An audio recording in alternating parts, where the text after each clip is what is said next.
बड़ी खबर एआईएमआईएम से जुड़ी हुई बता दें तो ऑल इंडिया मजलिस इत्तेहादुल मुस्लिमीन के सदर असदुद्दीन ओवैसी ने अखिलेश यादव पर जमकर हमला बोला है। ओवैसी का अखिलेश यादव पर हमला, चुनाव में मिले एक तरफा मुस्लिम वोट, भैया को सांझ समाचार से फुर्सत नहीं है, यूपी के मुसलमानों को गुमराह कर रहे हैं अखिलेश यादव। तो अपने बयानों को लेकर लगातार सुर्खियों में रहने वाले असदुद्दीन ओवैसी ने इस बार अखिलेश यादव पर निशाना साधा है। असदुद्दीन ओवैसी ने इल्जाम लगाया है कि चुनाव में मिले एक तरफा मुस्लिम वोट यानी मुस्लिम वोटों का इस्तेमाल किया गया है, भैया को किसी समाचार से फुर्सत नहीं है, यूपी के मुसलमानों को गुमराह कर रहे हैं अखिलेश यादव।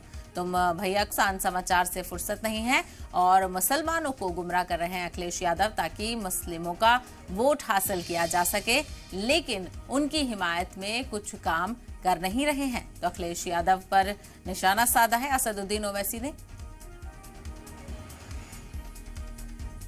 यादव ये कह रहे हैं कि असली हिंदुत्व को बचाना जरूरी है।